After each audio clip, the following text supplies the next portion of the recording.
नमस्कार, हेलो, आदाब और सत श्री अकाल। मैं दिशा ज्योति बुटानी सरदाना के इस मंच से अपने सभी दर्शकों का स्वागत करती हूँ। आज फिर एक नया विषय लेकर मैं आप सब लोगों के समक्ष पुनः उपस्थित हूँ और आज का हमारा जो विषय है उसके बारे में मैं थोड़ा सा आप लोगों को पहले ही हैरान परेशान कर देना चाहती हूँ, तो ध्यान से मेरे इन वाक्यों को सुनिएगा। स्टार्ट। हाँ, तो मैं स्टार्ट कर रही हूँ। अरे बाप रे, कितनी बारिश हुई है। अरे वाह, तुम फर्स्ट आए हो। ओहो, छी कितना गंदा है। मैं भी सोच रहा हूँ मुझे भी चलना चाहिए। तो देखा, ये जो मैंने कुछ सेंटेंस बोले हैं इनसे हमने अपने कैसे एक्सप्रेशन जाहिर किए, हमने कैसे अपने हाव भावों को व्यक्त किया। ये भाव भंगिमाएं और जो उतार चढ़ाव हम बोल रहे हैं, इन्हें जब हमें लिखित रूप में बताना होता है तब हमें कुछ चिन्हों की, कुछ शब्दों की आवश्यकता होती है। शब्द तो हम फिर भी जो बोल रहे हैं वो लिख देंगे, लेकिन उससे कैसे पता चले कि हम यहाँ पर किस तरह से अपने भावों को पढ़ते समय व्यक्त करें, बस उन्हें ही बताने के लिए मैं यहाँ पर आप लोगों के समक्ष उपस्थित हुई हूँ। तो बिना समय गवाए आइए बढ़ते हैं और हम देखते हैं कि आज का हमारा विषय क्या है। आज का हमारा जो विषय है वो है विस्मयादि बोधक शब्द, जिन्हें के इंटरजेक्शन कहा जाता है।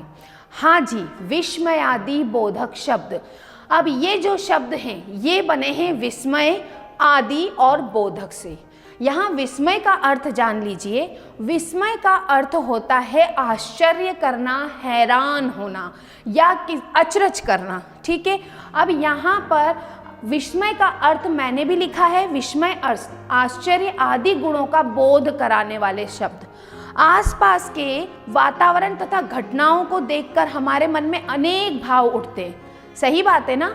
कई बार कई तरह के भाव होते हैं, कई बार कई तरह का वातावरण होता है और उन्हें देखकर हम अलग अलग तरह से हम अपने एक्सप्रेशन यानी कि हाव भावों को व्यक्त करते हैं।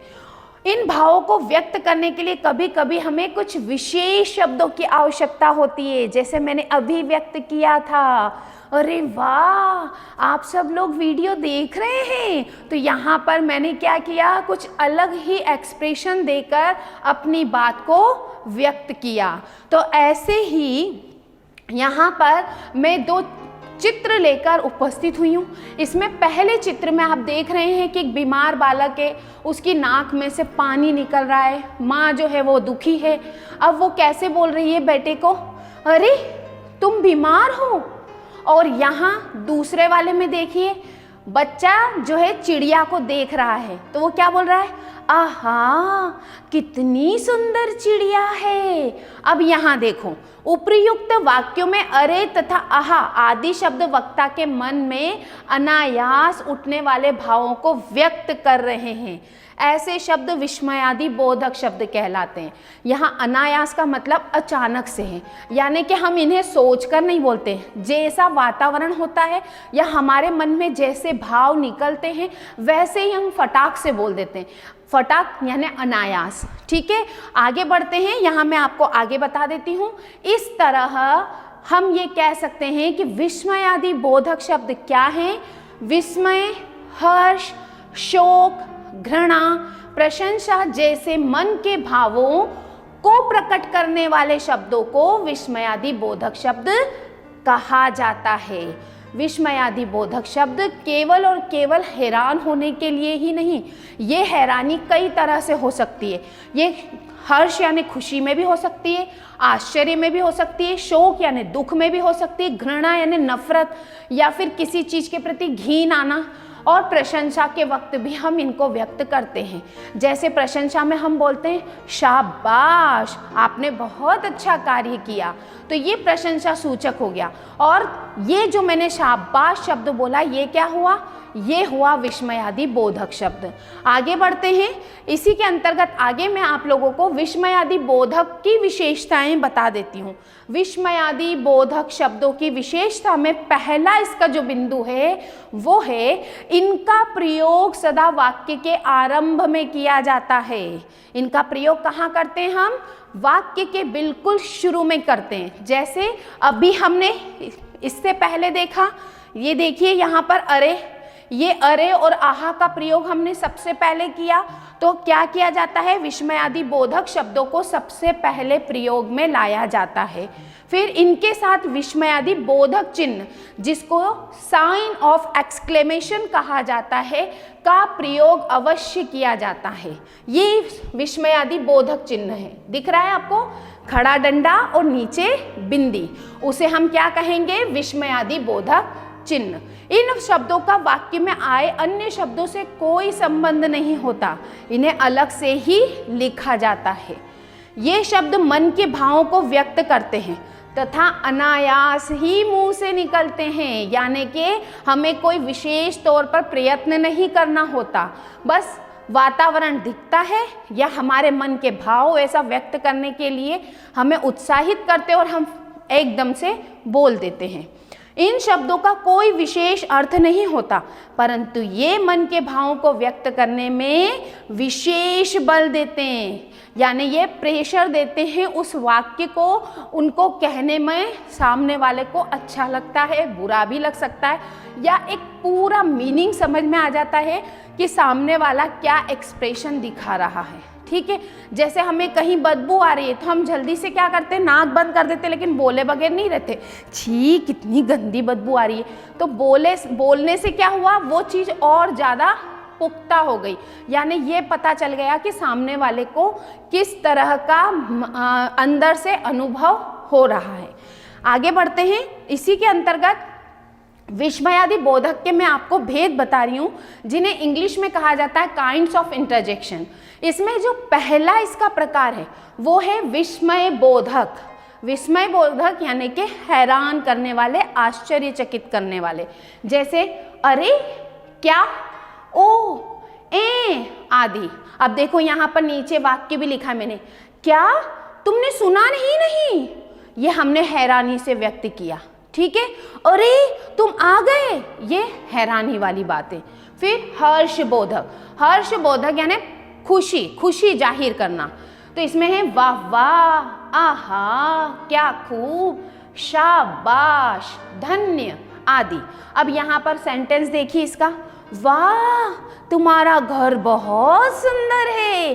तो ये तो हमने एक्सप्रेशन दे दिए, लेकिन लेखक यदि हमें बता रहा है तो हम कब अपने एक्सप्रेशन जाहिर करें, यही बताने के लिए हम इनको प्रयुक्त करते हैं। जैसे ये वाक्य मैंने पढ़ा तब मैं समझ गई कि मुझे इसे किस तरह से पढ़ना है। बस जहाँ मैंने इस तरह से पढ़ना प्रारंभ किया, यानी कि वो एक्सप्रेशन में सही रूप में जाहिर कर रही हूँ जैसा कि लिखा गया है।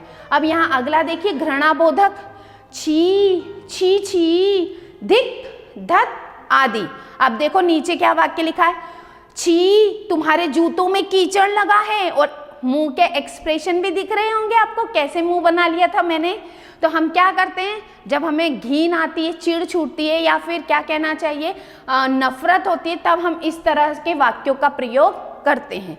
फिर है स्वीकृति बोधक, यानी कि सामने वाले की बात को मान जाना।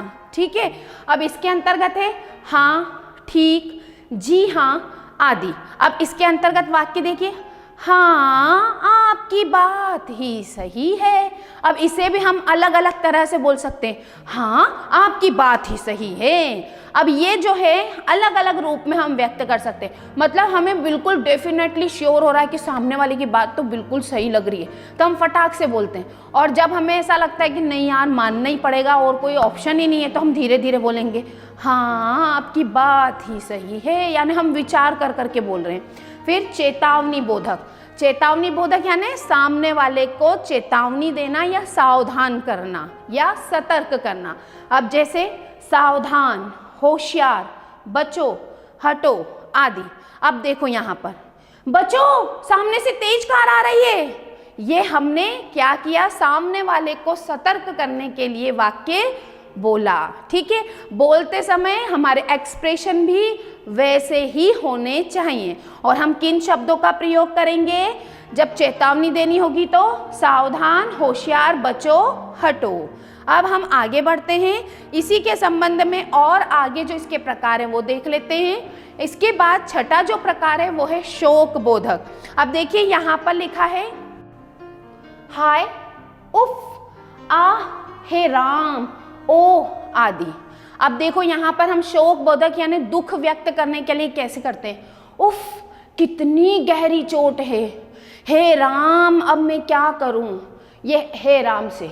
ठीक है, ओह, तुम्हें इतनी चोट कैसे लगी।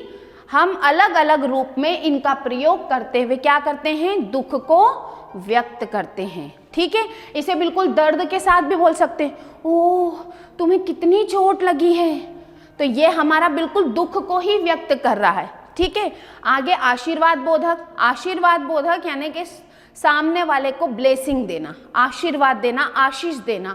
तो कैसे होगा, सौभाग्यवती भव, दीर्घायु हो, सुखी रहो, जीते रहो आदि। अब यहाँ पर ये जो जितने भी मैंने आशीर्वाद पढ़े तो कहीं पुराने ज़माने में दिए जाते थे, आजकल तो आशीर्वाद देने का ही ज़माना नहीं रहा।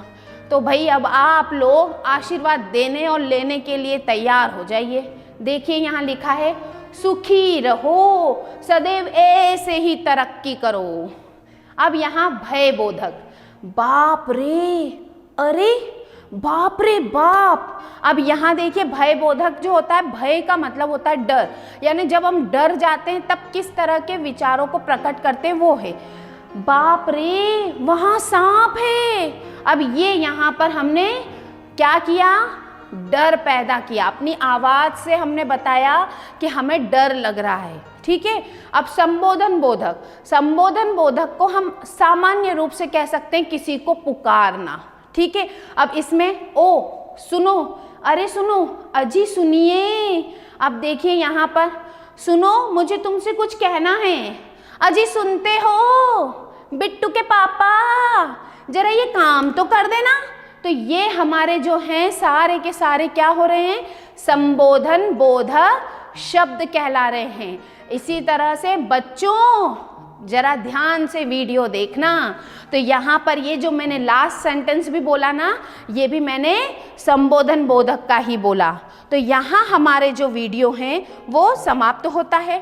अब स्मरण रखने योग्य जो बिंदु है वो हम एक बार और देख लेते हैं। सबसे पहली बात, मन के भावों को प्रकट करने वाले शब्द विस्मयादि बोधक शब्द कहलाते हैं। ये अविकारी होते हैं। अविकारी यानी कि लिंग, कारक, वचन आदि के कारण इनमें कोई परिवर्तन नहीं आता। ये हमेशा वैसे के वैसे ही रहते हैं, चाहे स्त्री के साथ इस्तेमाल हो, पुरुष के साथ इस्तेमाल हो, एक वचन के साथ इस्तेमाल हो या बहुवचन के साथ, हर बार ये वैसे के वैसे ही रहते हैं। फिर नेक्स्ट, ये भय, शोक, हर्ष, आशीर्वाद, घृणा, स्वीकृति आदि के सूचक होते हैं। इनसे हमें कई तरह की जो स्थितियां हैं वो पता चलती हैं। सामने वाले के एक्सप्रेशन के द्वारा तो वो बोलकर व्यक्त कर ही रहा है, लेकिन यदि वो लिखित रूप में व्यक्त करता है तब हम उसके लिखित विचारों को इन्हीं विस्मयादि बोधक चिन्हों के माध्यम से जानते समझते हैं। तो यहाँ पर हमारा जो ये विस्मयादि बोधक शब्द का जो वीडियो था वो पूर्ण हुआ। आशा करती हूँ कि आप लोगों को विस्मयादि बोधक शब्द समझ में आए होंगे। अगर आपको ये वीडियो पसंद आता है तो प्लीज़ लाइक कीजिएगा, शेयर कीजिएगा और हमारे चैनल को सब्सक्राइब कीजिएगा। मिलती हूँ अगले वीडियो के साथ। Bye bye.